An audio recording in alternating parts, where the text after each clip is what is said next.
Ah, yes. It's that wonderful time of year in Hawaii, election season, where our mailboxes are flooded with candidate flyers and the fences are lined with signs of names and faces we've never heard of all year. And of course, the sidewalk, tons of sign wavers waving by as we're speeding on our way. And while every election is important, I wanted to particularly talk about why I think the 2022 Hawaii election is so important.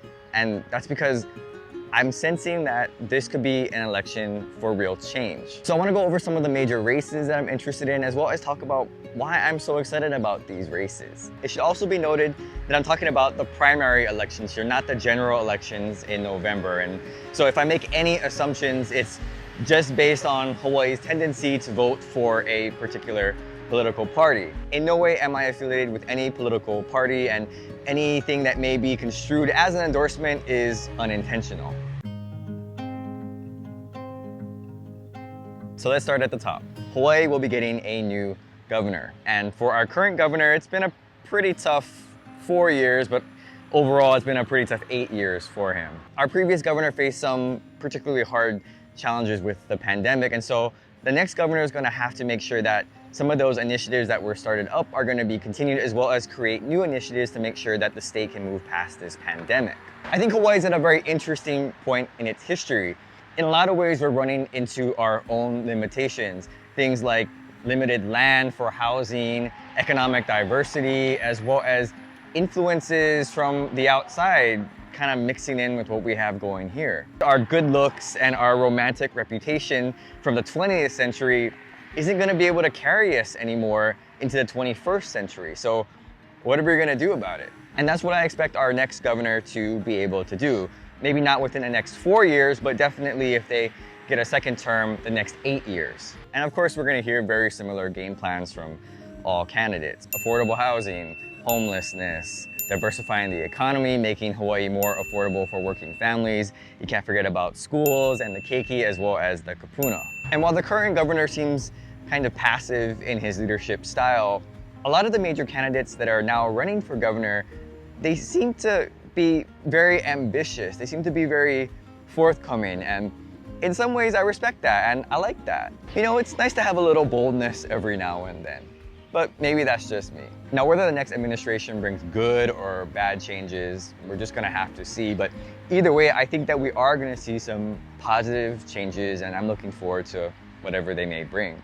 Now, in the race for lieutenant governor, it's gonna be a pretty interesting one. There's some well-established candidates as well as some newcomers and relatively unknown people. In the past, I've never really thought much of the LG office.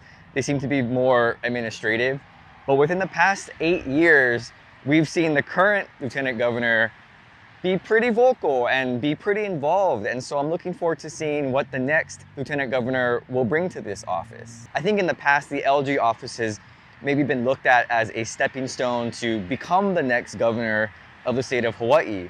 And rather than have that person just sit around for 8 years, it'd be nice for that person to get involved. Because I know that the LG office has been involved in other initiatives like the Farm to School program, which connects local farms to students, as well as some homelessness efforts. And so I'd like to see the LG maybe get more involved in some of these things like affordable housing, homelessness, just some of these major issues where really top executive oomph could maybe bring about some change. And by no means should their efforts be duplicative of whatever current state agencies or county agencies are already there, but I think that they could bring a lot to the table. All right, and lastly, let's talk about the congressional race, one in particular. And it's not so much the candidates that I'm interested in, it's more just that that particular race, to me, illustrates a big factor in getting elected, which is luck and timing. Because there's a particular candidate who had previously tried to run for lieutenant governor. It was a really close race, but they didn't win. And had they won, a lot of things would have changed in Hawaii, especially during the pandemic, but they didn't win. And instead they waited patiently, and now they're gonna run for Congress. And this is a great opportunity for them. Anyone really, because anytime a congressional seat opens up, you're looking at a very high-powered position with seemingly almost lifetime guarantee of taking the position, or at least long term. Now, I'm not saying that the candidate is going to win. It's still an election, they still have to win, but just wanted to point out the fact that sometimes it's just timing. It's about who you're up against in a certain particular year. But the fact that there's no incumbent anymore and this seat is wide open, it gives people a chance, an opportunity that really doesn't come that often in Hawaii. And so while there's a lot of talk about money in politics, and there definitely is, I think there's something to be said about timing and luck. Now, because of the way that government is structured, I don't really see a lot of big changes coming. You okay, bro? There you go. I know, okay. Gotta fix the hat, gotta fix the hat, gotta fix the hat, okay. Now the way that government is structured, you good? Okay. Now the way that government is structured, I don't really see a lot of big changes happening to the state in the first 4 years, especially at the executive level. It just is really hard to either undo or to kind of steer the ship in the direction that you have. And so I really expect a lot of those changes to come in the second term. Instead, I expect to see more of the resulting changes happen because of the legislature. And this year, because of the redistricting, all the seats are up. All the House of Representative seats as well as all the Senate seats are up, which could potentially mean new leadership, which would have a huge impact on the bills that pass each year. And I hope that people really take the time to get to know who their representative is as well as their senator, because these are the people that represent you most directly. They're the closest line of political contact that you can have because, well, they live in the area that you live. You can go talk to them, you can email them, you can call them. At this level of government, you hardly see any ads or commercials. Instead, you're gonna see mostly mailers and sign waving. And I kind of like this sort of grassroots type of campaign because it's not as much influenced by some of the bigger money. And again, these candidates are so approachable. Just go talk to them, no shame. By the way, what's your opinion on mailers?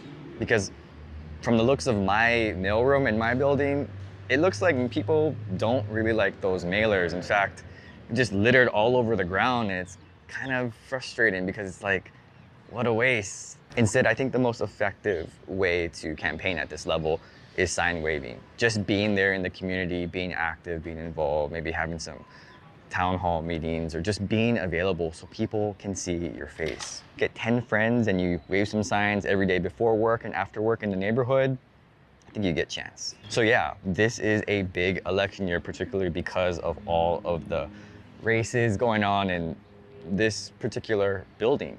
And you're gonna see a whole bunch of new people come in, and they're gonna have maybe different ideas, maybe different ways of doing things, and potentially that could impact all of us on a much more year-to-year level. And really, who represents you in the Senate and the House has more impact on you than probably any Instagram celebrity or TikToker that you follow.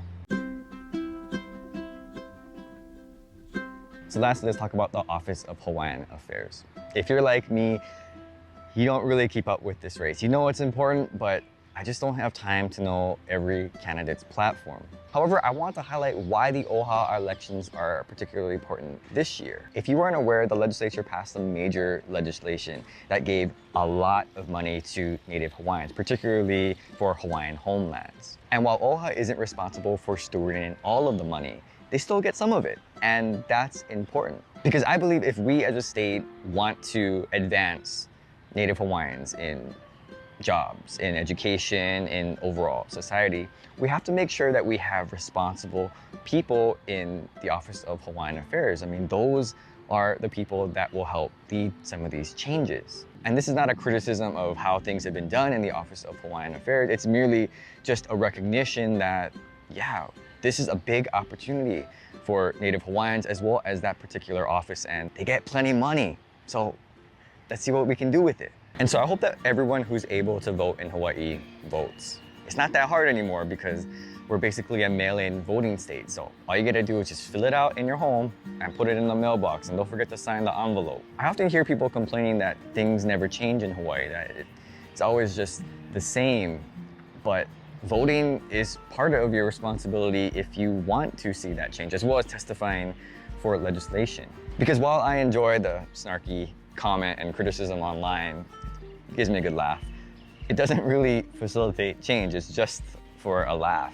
Because change comes from citizens caring. and doing something about it. And yeah, that's hard work. I'm tired after work. The last thing I want to do is read about people that I don't know about or watch a particular debate, but it's important to get to know the candidates because these are the people that will be making the decisions that ultimately affect our lives. So it's important. Voting is important, and I hope that everyone in Hawaii who has the opportunity to vote, votes.